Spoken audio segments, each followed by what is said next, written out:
In this video, we're going to install Docker and n8n on a desktop. We're going to use an external drive. To install Docker, go ahead and open your Safari, and then right here, go ahead and type in the docker.com or docker.com products Docker desktop. You want to arrive at the Docker page, and on the page, there'll be a download. So let's click this. The site changes often, and right now at the top, you'll see AI, products, developers, pricings, etc. But we're really interested in this download Docker desktop button. So let's scroll it up and put a cursor on it. We can download the Mac Silicon, Apple Silicon, Intel, Windows, AMD, ARM64. I'm going to download the Apple version because I'm running a Mac. And then allow it to download. The download goes into the download file, and you can see it downloading right here. And this is real time. Once that's done, you can open up the downloads file and drag that docker.dmg into the desktop. And then we can minimize the browser, and we can see that the docker.dmg is ready to go. So all we have to do is double click that, and the screen pops up. And here we drag the Docker whale into the applications. So let's go ahead and drag and drop that right here. When you do that, you'll see the transfer beginning right there. When that's done, let's double click on the applications to see what the Docker is there. We can see Docker is in the applications folder. Now let's double click on the Docker, and we see a message that it's downloaded from the internet asking you for permission to open it. I've gone ahead and selected open. And that opens up this window where we get to accept the subscription agreement, the data processing agreement, the data privacy policy, and the supplemental terms. Let's take a look at the subscription services agreement. If you're not interested in this section, skip ahead. There's a definition section. There is a government entities data, and then we move down to license and ownership. Moving further down, we come to subscription term payments. This is interesting, particularly if you have a paid plan, to know that it automatically renews for 12-month periods without notice. So just be aware of this if you are on a paid plan.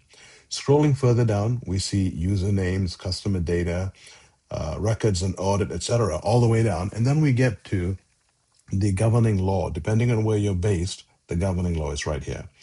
So that's helpful to know. Be aware of it before you go ahead and select it.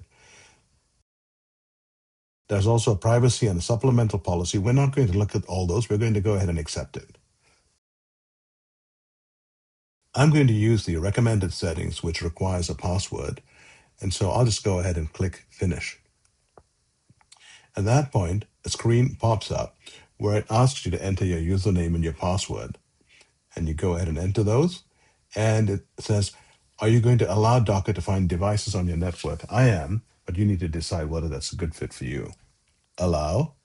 And then on the Docker registration page, I'm a personal user. So I'm going to go ahead and use my personal email here. And then it'll ask you to set up a password.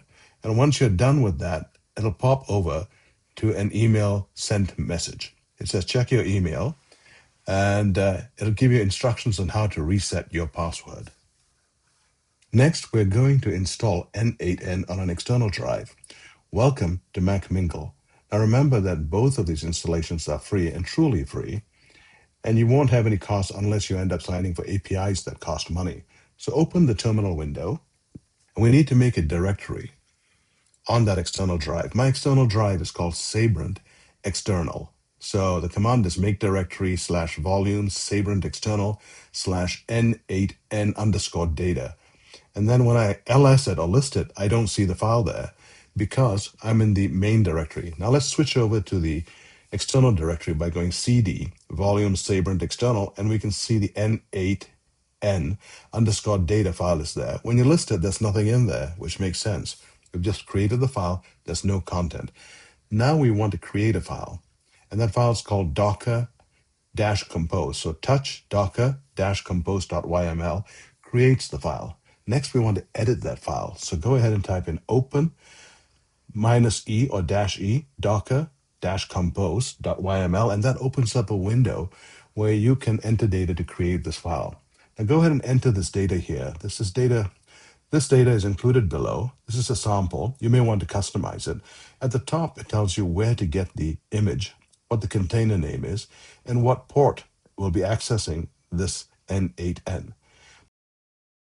The environmental data is right in this block, and the shaded out areas are my username and password. You need to enter your username and password right here. It's a local host right here. Up at the top, you see edit it.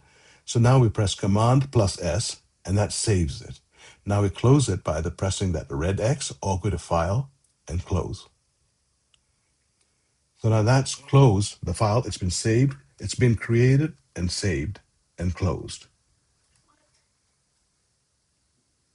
Now we need to change directory into the n8n underscore data if you're not already there, and then run the command docker-compose up -d.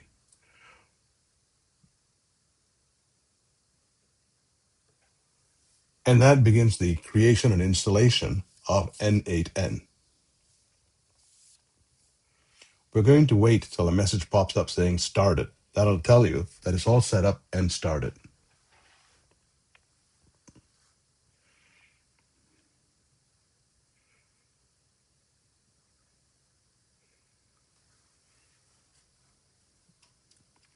Okay, now we want to verify the container and the settings.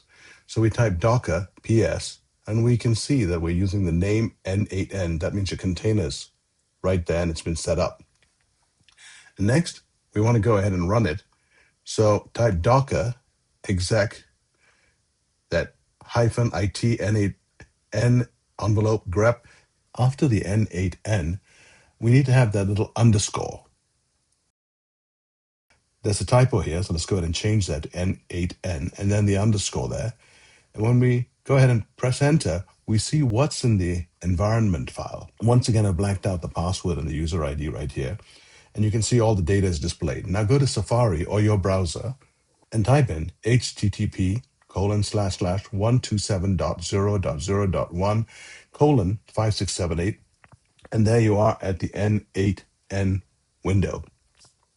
Another way to get there is to use localhost:5678. We arrive at the same place.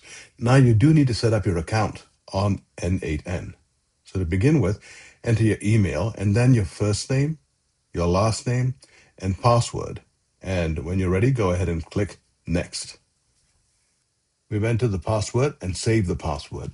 And now a few more questions to get you set up. What best describes your company? Here are some options. I'm not using this for work, so I'll go ahead and select this one here. And how did I hear about it? We'll go ahead and say YouTube and get started. And now there's an offer. This may or may not be there by the time you're looking at it. It says get paid features for free, workflow history, advanced debugging, execution search, and tagging in folders. All you have to do is go ahead and enter your email to receive a license key. So I've entered my email right here, and I'm going to say send me a free license key. And a message pops up on the bottom right saying your license key is on the way. Check your email to find your license key, etc. This screen tells you that you are in n8n, so you're ready to go. In the next video, we're going to touch upon how to move some of those environment variables into a separate file, into a .env file, which means that when you need to do updates, you can do it in one place, for example, API keys. Thank you so much for watching.